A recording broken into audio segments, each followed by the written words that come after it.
Se você não está preparado para ter sua fé questionada, vá assistir a outro vídeo do canal que é melhor do que esse aqui, viu? Bom dia, boa tarde ou boa noite, sejam bem-vindos a mais um vídeo do canal. Eu sou o Cleiton Amor. Jéssica Dantas. E hoje a gente vai falar sobre Atlântida.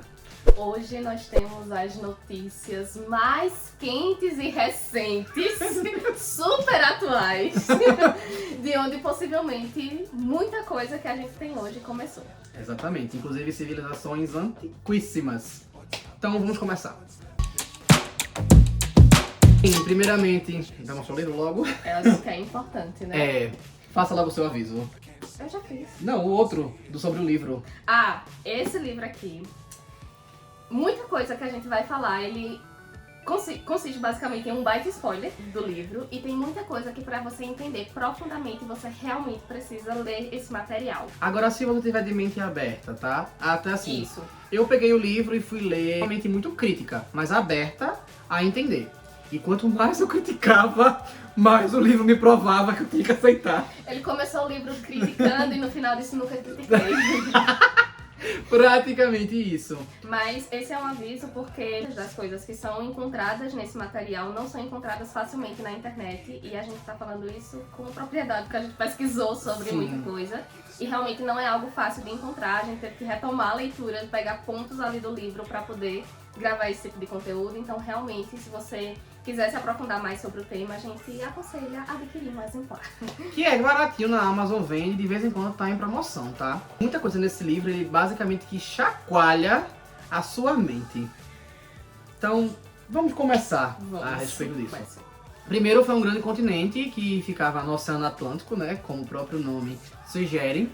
A história aqui do livro é passada já quando algumas partes de Atlântida já tinham submergido, né? Ou seja, já tinham sido engolidas pelo oceano. E o foco principal do livro é falar sobre uma região específica, que é Poseidônia, que é onde o autor do livro, né, está inserido majoritariamente. Então ele traz muito do ponto de vista dele, dessa região especificamente. Mas a gente sabe que pode existir um vasto caminho ainda a ser explorado, que no livro ele não trouxe mais detalhes. Ele né? trouxe só um recorte específico de uma coisa específica que aconteceu naquela região de Poseidônia.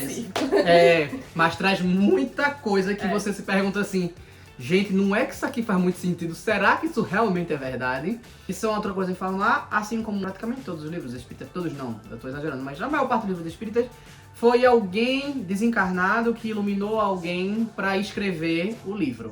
Mas a Bíblia também foi, então Sim, se for por isso, a gente então. refuta a Bíblia também. Exatamente! Inclusive, enquanto a gente conversava sobre esse vídeo, eu bati muito nessa tecla. Porque eu não sou uma pessoa religiosa, né, atualmente, mas eu frequentei diferentes religiões em alguns momentos.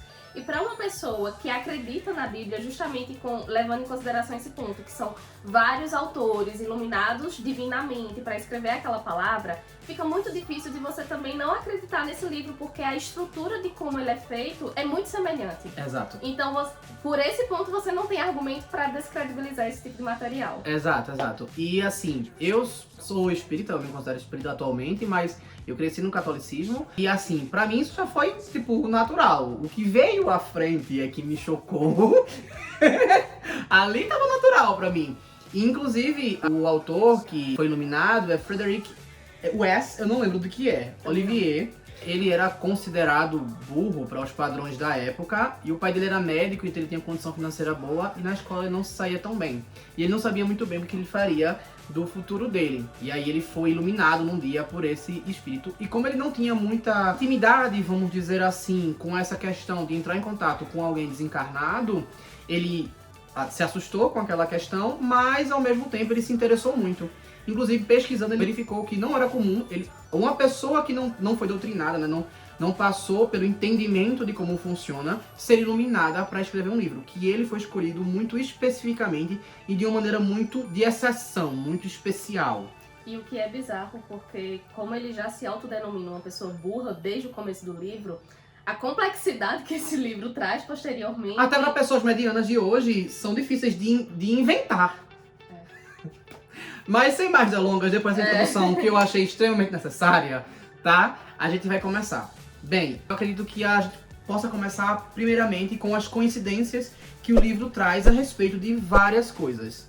Tá? O livro trata, como a gente falou, de uma época em Poseidones e tinham mais 2 outros reinos que eram grandes. Suarne, que era ali na região da Arábia, migrando ali para o pedaço da Índia, e a outra parte que era ali na África, num pedaço do Egito, do Saara, ali basicamente. Que ele só cita brevemente, ele não explorou essa região de forma aprofundada. Acaba falando só de Poseidon e Suarne e cita algumas coisas nas Américas. E aqui é o ponto das coincidências que a gente vai trazer a respeito disso. Eu já vi até um vídeo no canal falando sobre a questão de pirâmides, né? Que a gente tem pirâmides em vários lugares do mundo, né? Não só no Egito, a gente tem na América Central, a gente também tem ali no México, por causa dos astecas, dos maias, dos egípcios, mas os polinésios faziam também. Várias outras civilizações faziam. Não todas as civilizações faziam. A justificativa que esse livro dá é que todas as estruturas de templo e de lugares importantes, como palácio e coisa do tipo, elas tinham a base de pirâmides, tá? Então tinham algumas estruturas que eram um pouco diferentes dessas pirâmides e outras que eram mais parecidas.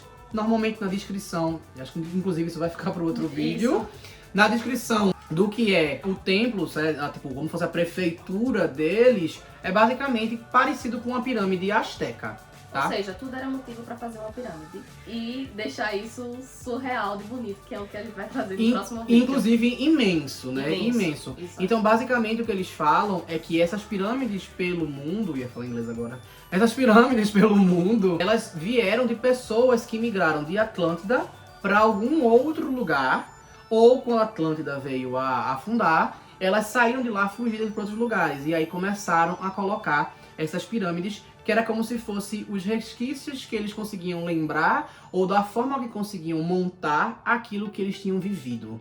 O que meio que justifica esse compartilhamento de conhecimento e similaridade entre lugares e regiões totalmente distintas, porque um dos pontos que ele também menciona no livro é que essa queda de Atlântida não começou a acontecer, na verdade, de forma imediata e total. Isso foi se dando por partes. Então, realmente, pessoas conseguiram escapar daquela região e migrar para outros lugares na tentativa de se salvar, né? Obviamente. Então, uma coisa meio que justifica a outra. Fora as colônias, né? Como eu falei. As colônias, eles tinham colônias na América inteira, tá? Da América do Sul à América do Norte. Tinha várias coisas, como tem, por exemplo, o observatório lá perto de Yellowstone, que eles tinham lá os Atlantes, e algumas zonas de trabalho, vamos dizer assim, de extração de alguns minérios ou de algumas plantas na América do Sul. Extração de De minérios aqui de é uma minérios, coisa que ele gostava bastante. Fascinado por ouro. E muito ouro, inshallah. Atlantes, no caso dos Poseidones, né? Eles tinham a capacidade de se locomover por vários lugares. E por isso, além dessa questão das pirâmides e das colônias, várias colônias, dessa facilidade de levar, de trazer, enfim, eles acabaram levando algumas sementes para alguns lugares do mundo. E ele meio nesse livro fala que parte das plantas a gente não sabe necessariamente de onde se originou e são lugares muito distantes um do outro, ou uma área muito grande. Eles falam que parte disso faz parte da cultura Atlantes, quando não foi diretamente os Atlantes que fizeram isso. Como, por exemplo, a distribuição do cacau, que ele vai do sul do México até mais ou menos o norte aqui do Brasil, na Amazônia, que até hoje a gente não tem certeza qual é a origem. Atribui-se atualmente a origem na Amazônia e que os povos indígenas foram levando lá pra cima. Eles meio que falam que isso foi um costume que os Atlantes sempre incentivaram. Mas também tem outras coisas. As bananas, por exemplo, que a gente tem mais de 1000 espécies, atribuem-se aos europeus, mas houveram trocas outras vezes também, como o Mansa Musa que veio pra cá da África. Dizem que ele veio pra cá e tal, que possa ter trazido. Só que aí os Atlantes falam, no caso desse livro, fala que parte desses frutos, que são muito parecidos, mas estão muito longe um dos outros, até se você pensar, por exemplo, o sorgo e o milho. O sorgo, ele é do nordeste da África e um pedaço ali da Arábia, enquanto o milho, ele é daqui das Américas. O teocinto, que foi o que deu origem ao milho, estava muito longe do sorgo. Como é que chegou aqui? Está muito distante. Então, basicamente, nesse livro fala que é porque os Atlantes, quando eles viajavam, eles levavam várias sementes com eles, e todas as vezes que a nave pousava, eles jogavam aquelas sementes ali para poder fertilizar o lugar e crescer, porque eles sempre procuravam ser sustentáveis, algo que a gente tá aprendendo ainda. Exatamente. E outro ponto que reforça isso que tu mencionou agora, que é a questão das naves. Quando a gente fala de viagem, em Poseidones eles tinham uma tecnologia de ponta, que é também outro ponto que a gente vai trazer melhor O próximo ponto. posteriormente, mas que eram recursos que auxiliavam e ajudavam demais eles nesse sentido. Então, justifica e embasa, inclusive, o porquê que viagens para lugares tão distintos e tão longes um do outro conseguiam ser realizadas com uma certa facilidade, porque os recursos tecnológicos deles para isso eram muito bons. E aí as coincidências, bem entre aspas, vão saindo. Gente, eu vou lembrar no vídeo sempre, tá? Esse livro foi escrito em 1883. Essa versão que a gente tem aqui impressa é de 2006, tá? A gente vai falar várias coisas aqui de química, física, biologia. Teria que ter um grupo para adulterar o livro, caso fosse auditorado. E não teria como uma pessoa burra em 1883 conceber esse tipo de coisa. Porque a questão de sustentabilidade tem o quê? 40 anos, se fala? É. Pra você pensar em 1883 isso, gente, é um negócio assim, né? Fora que esse livro também foi escrito não na ordem, tá? Foi escrito aleatoriamente, depois botado na ordem pra juntar. Pra tentar facilitar a compreensão. Não significa que vai ser fácil, né? É, Não significa então, que vai né? ser fácil. Aí a gente tem algumas outras coisas, como algumas palavras que magicamente parecem muito parecidas de lugares que nunca teve esse contato ou que não teriam tido contato suficiente a tempo de criar essa palavra, como o termo teo. Esse termo pra mim é um dos mais óbvios, porque teologia é o estudo de Deus, o estudo das divindades, da espiritualidade suprema, né? Que tem origem no grego, línguas ali no geral, né? Latim, grego, todos eles bebem um pouco dessa palavra. Só que para os astecas também. Os astecas têm Teotihuacan, por exemplo, né, que é o lugar das divindades, que é o lugar dos deuses. É a moradia lá, o Meteotl, que seria divindade suprema, Deus supremo, também associado a esse nome. Só que, teoricamente, os gregos e os astecas, eles nunca se conheceram. Apesar de que, dependendo do quanto você volta... Não, parece que não, os astecas são muito pouco para isso. Se você pensar que os astecas herdaram dos olmecas ou dos maias, eles têm tempo suficiente para terem vivido na mesma época que os gregos antigos, tá? Se você pegar a linha do tempo. Só que aí, se você admite que eles tiveram uma troca linguística, tu estás admitindo que eles tinham tecnologia suficiente para ir vir da Europa para América? Então. Aí tu vai ter que escolher o que é que tu vai aceitar como realidade. Tu vai ter que escolher, aí é tua escolha. E basicamente eles falam que alguns desses termos que são comuns em algumas línguas que teoricamente não tiveram contato, eles têm origem na língua Atlantis. E mais uma citação desse livro aqui que eu acho bem interessante, que traz um pouco, é quando eles falam de Suan, que é essa região que eu falei ali na Ásia. Eles são fã dela, inclusive. Que são o final ali do Oriente Médio e já início ali da Índia, aquela região ali já mais pra lá. Fala de uma sociedade que vivia com poderes psíquicos elevadíssimos. Que era o contrário do que eles tinham em Atlântida, por exemplo. Em Poseidones, né? Em Poseidones eles tinham muitos recursos tecnológicos, eles tinham muitos monumentos físicos, recursos físicos, enquanto em Suan a realidade era completamente diferente. Em contrapartida, eles não tinham tantos recursos físicos, tecnológicos, mas eram considerados espiritualmente mais elevados e mais preparados para lidar com certas circunstâncias. A ponto que em Poseidones, quem tinha os poderes parecidos com os de Suan, eles eram escolhidos, vamos dizer assim, para um treinamento especial para poder desenvolver essa técnica. Basicamente eu vou explicar no próximo ponto. Mas enfim, lá em Suan tem a parte que eles falam que se alimentam basicamente do alimento divino. Eles fazem oração e a comida aparece para eles ali e eles se alimentam. Pra mim, na hora que eu li, eu só pensei no maná. Como se fosse uma metáfora, que o próprio maná pode vir a ser uma metáfora realmente, de se alimentar de energia cósmica. A julgar pela região ali próxima da Índia, a gente pode associar a alguns grupos hinduístas e budistas, né? Até a própria história de Siddhartha Gautama. Tudo bem que Siddhartha Gautama, obviamente, é muito mais pra cá, se compara desse aqui, tá, gente? Porque esse aqui, ó, isso aqui tem São quantos? O final dela é 33 mil. Não, tem um número bem grande do tempo. Depois a gente pesquisa aqui pra colocar aqui no vídeo. Eu não lembro não. Mas é muito antes da datação, tipo, é muito antes dos egípcios, que é a mais antiga que a gente atualmente conhece, egípcios e chineses, é muito antes. Mas é basicamente eles se alimentavam de tipo energia cósmica. Eu acho que é uma metáfora muito boa pra essa questão. Esse próximo ponto são as forças ocultas da natureza. Que realmente é o que eu tava explicando anteriormente. Exato. As forças ocultas da natureza, como esse livro fala, são coisas que eles explicam que faz muito sentido. É basicamente usar o magnetismo ao seu extremo e as ondas psíquicas, vamos dizer assim, ao seu extremo. Né? E em Suan, como Jéssica falou ali naquela região, eles usavam muito a mente. Eles eram considerados espiritualmente mais evoluídos justamente por causa disso. Porque a sociedade como um todo conseguia fazer com que as ondas cerebrais se projetassem e fizessem coisas de levantar objetos até, digamos que, gerar reações químicas e físicas para alterar a composição de outras coisas. Inclusive ele, enquanto de Poseidones, ele associou isso à magia. Eles De tão sabiam, complexo que eles achavam pra realidade deles. Só que eles já viviam numa realidade altamente complexa. É, exatamente. Diz, o que foi? eles sabiam usar a força. Basicamente pode usar como referência essa questão aí.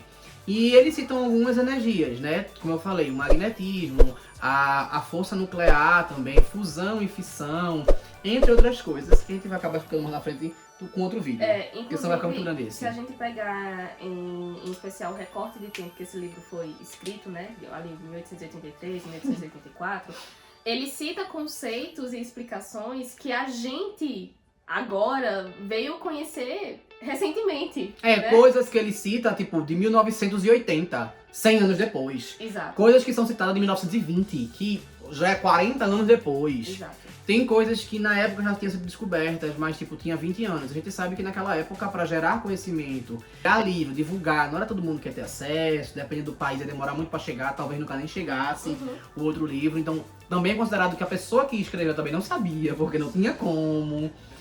Enfim, tem coisa que a gente nem vivenciou ainda, que eles citam, como por exemplo a existência das Vimanas, que usa o magnetismo como base, mas não é um magnetismo que a gente conhece não, tá? É um magnetismo assim, vamos dizer que extremo. Nesse caso, se fossem gigantescos não, poderosíssimos ímãs que usam o manto como área de magnetismo. E isso não é tão longe da realidade da gente. Por exemplo, quando se faz exploração do subsolo, uma das técnicas é justamente usar o magnetismo emitido pelo magma no subsolo. Eu acho que você não sabia disso, né? Não. Eu estudei isso em métodos de prospecções indiretos lá na faculdade, na outra. Então, Prossiga. é basicamente de você estudar a parte do magnetismo, aonde há a oscilação do campo magnético na captação daquele terreno, significa que há uma bolsão ali, um bolsão de alguma coisa que impede que o magnetismo chegue, o campo magnético chegue à superfície. Então, se você compara com isso, que em 1883 não tinha nem como ninguém sonhar a respeito disso, se você compara com isso, é só você elevar essa taxa de uso desse tipo de recurso, o que pode ser bem viável, dependendo de como você construa tudo, né? Porque a partir do momento que você constrói um imã muito poderoso, né, você poderia fazer isso. Só que aí eles também têm questão de controle, tem toda uma estrutura por trás, é todo uma coisinha. Fusão e fissão nuclear, por exemplo, que eles citam nesse livro, naquela época, o que era aquilo? Até hoje, para algumas pessoas, o que é isso? O que é isso? Exatamente, é verdade, é verdade. Lembrando mais uma vez com uma pessoa burra Exato. que escreveu. E eu acho que esse é um dos pontos que mais pega assim no livro, é justamente isso, é a complexidade diante do tempo que ele foi escrito, pela pessoa que ele foi escrito. É verdade. No próximo ponto, é que fala o seguinte, esse livro, esse aqui especificamente, ele Mostrar de Entre novo. Dois Mundos. Ele é a junção de dois livros, que tem aqui no final mais um. E esse outro livro, ele fala de Lemúria, tá? A história de Atlântida e Lemúria perdida. E Lemúria é basicamente um continente que imagina como o Sudeste Asiático fosse um continente só até a Oceania, até ali aquela região. É basicamente aquele pedaço ali todo, que aos poucos foi ficando submerso. E aquilo tudo ali habitava, obviamente, animais, plantas e até pessoas, nesse caso aqui, que compunham uma sociedade que a gente não veio a conhecer. Só que aí você pode pensar, nossa, que doidice, não tem nada a ver com isso, né? Primeiro, isso diz que ali habitava um dos povos que foi preparado para poder receber espiritualmente a gente. Porque de acordo com o livro, com esses 2 livros, nossos corpos foram não uma seleção artificial, mas uma seleção facilitada, vamos dizer assim, para que a evolução dos corpos que estavam habitando a Terra tivessem a capacidade de receber o espírito dos venusianos, o povo que veio de Vênus. E basicamente a etapa evolutiva da Terra, ela recebe parte desses seres que vieram de Vênus para uma etapa agora nova, que é a etapa que a gente está vivendo e que em algum momento provavelmente vai acabar e vai para uma próxima realidade. Qual? Não faço ideia. Nem queremos fazer no momento. É melhor para não ficar ansioso. É melhor pra não ficar ansioso, exatamente. Então, ele cita várias coisas, inclusive essa questão de Lemúria era um paraíso lá, justamente para esse tipo, que foi propiciado várias coisas que eles fizeram. Como Jéssica falou, tem coisa que você vai ter que ler. Sim. Porque senão o vídeo vai ter 2 horas. E até porque essa questão histórica, digamos assim, da trajetória humana não é fácil de explicar. Não é fácil nem de entender lendo. Então, assim... Ia ficar muito longo pra explicar exato. detalhe, mas é só dizer que, tipo, alguns seres celestiais de cunho superior, que tem um plano de evolução da espécie humana, preparou o primeiro corpo de animais que fossem interagir entre si, para que, de acordo com a maneira randômica da evolução das espécies, não estamos inviabilizando a evolução das espécies, nem a seleção natural. Em momento nenhum aqui, o livro não inviabiliza isso. Não é sobre isso. Não inviabiliza de forma alguma. Pelo contrário, ele fala que esses recursos foram usados para que encaminhasse para chegar onde nós estamos. Quando o corpo ficou preparado para receber esse espírito, ele foi recebido e aí a gente chegou nessa etapa. E uma das coisas que traz um grande choque pra gente é justamente essa parte de Lemúria. Que o que acontece é... Hoje já foi descoberto que a Nova Zelândia, ela está em cima da Zelândia. O continente de Nova Zelândia, há poucos anos, assim, quando a França foi pra lá, já tinha a lenda de um grande continente, que eu não sei nem onde é que veio essa lenda, mas alguém contava. Da mesma forma que Platão falava da Atlântida, né, lá em 300. Mas aí... ele em 300 estava mais perto da Atlanta do que a gente tá agora, né? Mas ainda assim, imensamente longe. Se pegar a data, é imensamente levando longe. em consideração que ela Ele tá mais... foi destruída. ele tá mais perto que a gente, mas ele tá mais perto da gente do que de Atlântida quando ela foi destruída. Porque eu sei que isso vai ser apresentado depois, mas assim, a gente tem que levar em consideração que é uma região que ela deixou de existir. Não é que restou algum resquício, enfim, algo físico ali pra corroborar com tudo que é apresentado, né? Então... E aí o que acontece é que lá em Lemúria teve essa questão também, mas hoje na França teve essas coisinhas, chegaram lá, viram que era só uma ilha, né, e tal, mas só isso e tal. Recentemente, se não me engano, em 2019, foi descoberto que a parte de baixo da Nova Zelândia, ou seja, se você descer assim lá dentro da Nova Zelândia, você vai ver que ali era um continente, na realidade, que afundou mesmo. E o que a gente conhece como Nova Zelândia, na verdade, é o topo da cordilheira que tinha lá. O quê? Não acredito. Da mesma forma que não tem muito tempo que foi descoberto que aqui no Oceano Atlântico, aqui, né, assim, ali na esquina. Entre o Brasil e a África, foi descoberta uma cordilheira submersa. E que provavelmente é justamente os resquícios da Atlântida, visto que aqui cita que a Atlântida era um continente cheio de montanhas. Isso em 1883, uma descoberta que foi feita recentemente, viu, gente? Só mais uma vez lembrando. Mais uma vez lembrando. É muita coincidência que você fica assim, gente! Como não acreditar? Essa é uma das partes que a gente conversou de colocar nesse vídeo especificamente, justamente por trazer esse aspecto espiritual e de complexidade, como vocês puderam ver, não é tão fácil e tão simples de explicar ou de entender, mas que a presença espiritual e de coisas extremas ali eram muito fortes nesse período e nessa região específica. E o autor desse livro, né, ou seja, quem escreveu é Frederick Oliver. Porém, essa escrita ela foi baseada pela visão de Zion, que é o personagem principal que é justamente quem traz essa história de Poseidones assim como ela é. Do ponto de como ela vista, foi, né? do ponto de vista dele, quando ele estava exatamente. encarnado. Exatamente. Lá. Ele traz recortes da vida dele ali, muito complexos, outros um tanto idiotas, eu achei. Sendo bem sincera. Mas aí é a vida real, né? É a vida Tudo real, assim, né? exatamente. Mas uma das coisas que ele traz muito no livro é justamente sobre a sua vida amorosa. E eu até comentei com o Cleiton que quando eu cheguei nessa parte do livro eu pensei, mas que caótico, por que ele tá trazendo isso? Qual a necessidade disso? Mas quando ele chegou em Kaiku, que é a capital oficial de Poseidones, que é justamente onde ele começa a ascender em vida, em termos de estudo, de qualidade de vida, de tudo, ele começa a se tornar uma nova pessoa, basicamente. Ele conhece duas mulheres, né, em contextos aí diferentes, que é Ansme e Lolix, que são duas personagens lindas, incríveis, maravilhosas. Cleiton tem uma opinião sobre Lolix, quer falar sobre pra introduzir? Não, pra mim é quase. Pra mim elas se tornam amigas, mas pra mim elas são praticamente água e óleo. É, eu também acho. Porque por mais que elas sejam incríveis, cada uma de sua maneira isoladamente, sim. mas elas são muito diferentes entre São muito elas. diferentes, até em forma de agir, de cuidado, de tudo. São pessoas com pensamentos completamente diferentes.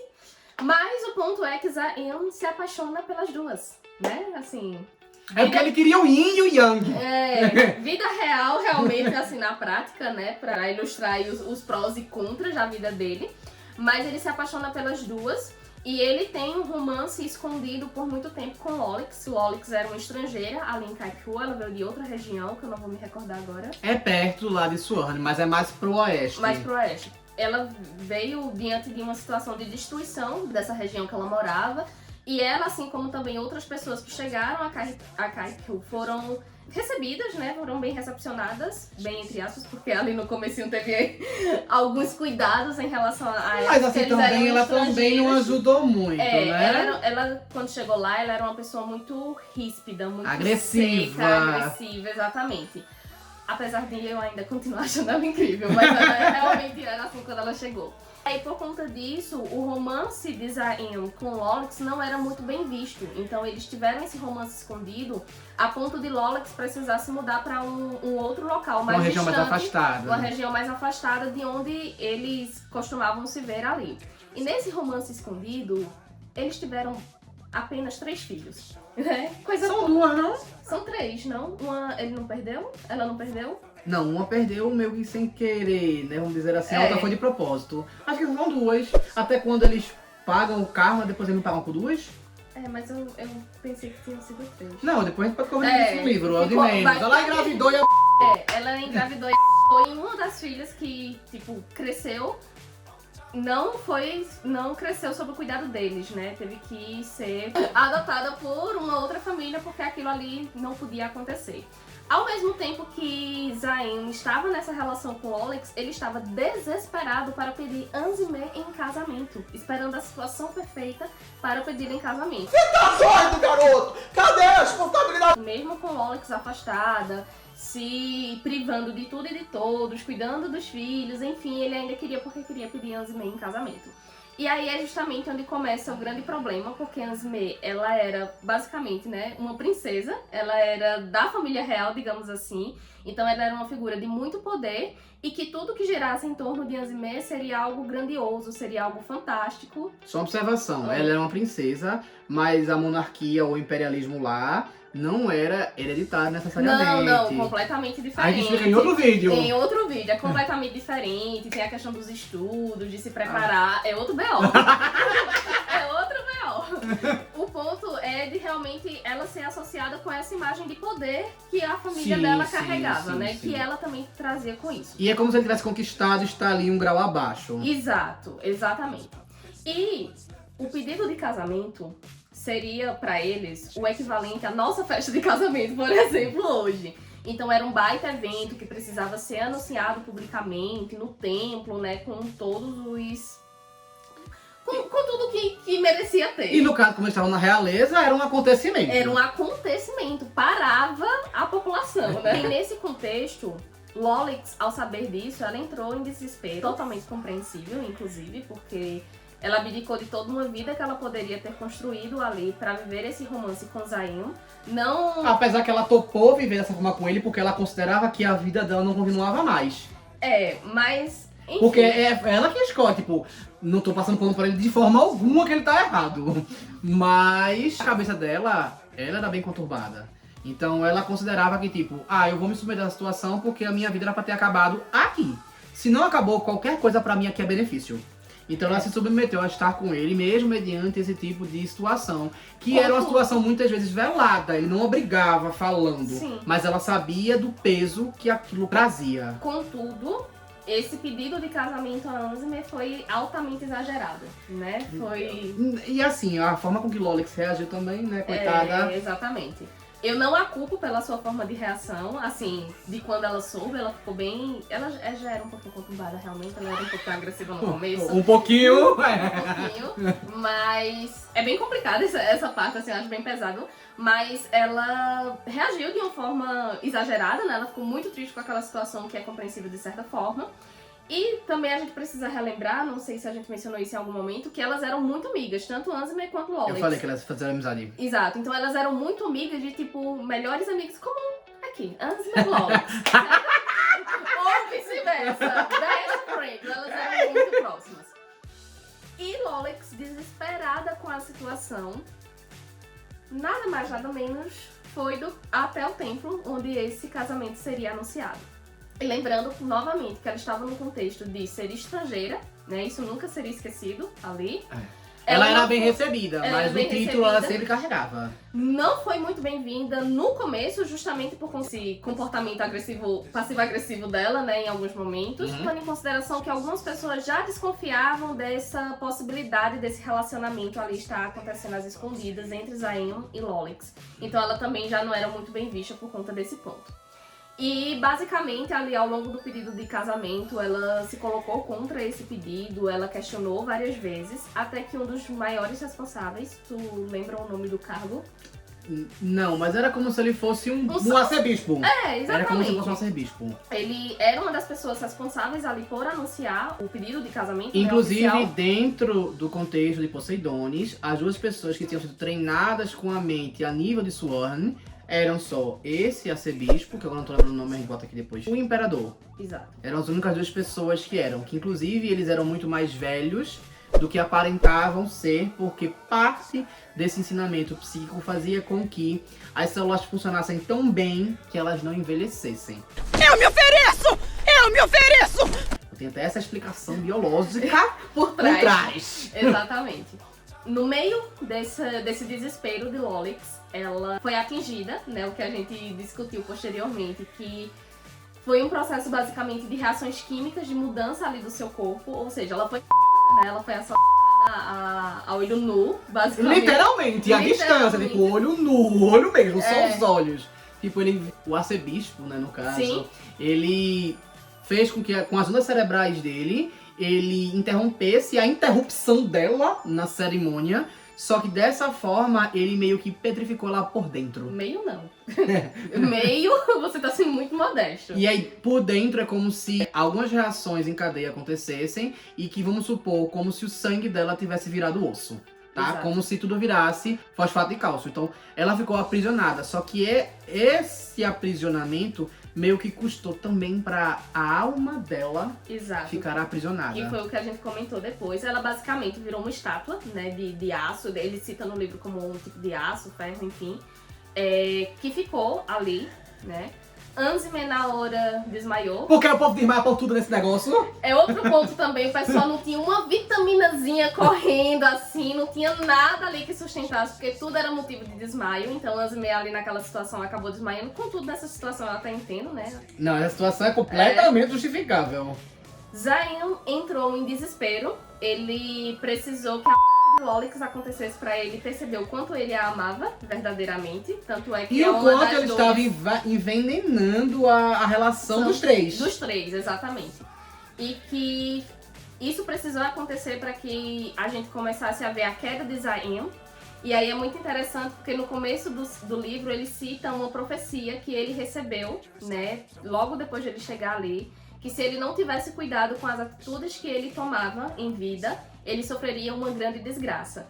E a gente até discutiu que a gente achava que seria algo relacionado à política, ao posicionamento dele, porque é algo que ele enfatiza muito ao longo do livro, e no final das contas não foi um pessoal romântico ali, e a partir disso a gente consegue acompanhar a queda de Zayn por diversos aspectos.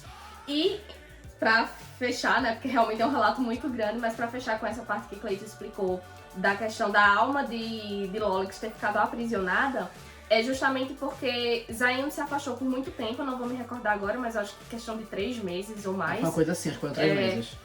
Daquela região, porque ele ficou maluco com tudo que aconteceu, literalmente. E no retorno dele, ele viu que a estátua de Lolix ainda estava lá naquele lugar, e ele pediu, né, ao imperador, aos superiores, para que ele pudesse retirar. E aí ele retirou, e quando ele começou a retirar uma parte, eu acho que o pé, não lembro, a sandália, caiu, e a partir disso essa estátua ela começou a se desfazer. Então a gente também acredita que o fato de isso ter acontecido somente com a retirada da estátua acaba embasando de que realmente talvez a alma dela estivesse ali aprisionada e por isso que se sustentou por tanto tempo. E só pra finalizar esse tópico e o vídeo junto, só deixar uma observação. O imperador não estava de acordo com isso. Isso não era uma punição, por mais do que ela tenha feito, que a gente acabou não explicando o que ela fez de fato. Ela só interrompeu, mas não explicou como. Né? Por mais que ela tenha o pedido de casamento. Ela, por mais assim, essa não seria a punição. O imperador, inclusive, briga com o arcebispo, intrigado com o arcebispo por causa disso, sendo que eles eram amigos de muito tempo. E o arcebispo tava planejando alguma coisa por trás, enfim, que não convenha falar, lê o livro. E se parar pra pensar, logo que causou caos até o último segundo, sim, né? Sim. E ela foi startup no fim. É, exatamente. Enfim, o vídeo tá imenso, a gente vai fazer outro ainda. E não vai conseguir falar tudo do livro, então leiam, sério. Mas só se estiverem preparados. Ele é uma linguagem muito densa, mas clareia muita coisa. Eu espero que tenham gostado, então curtam, comentem, compartilhem, se inscrevam no canal. E se não sabem o que escrever, escrevam Lolix. E é isso, valeu!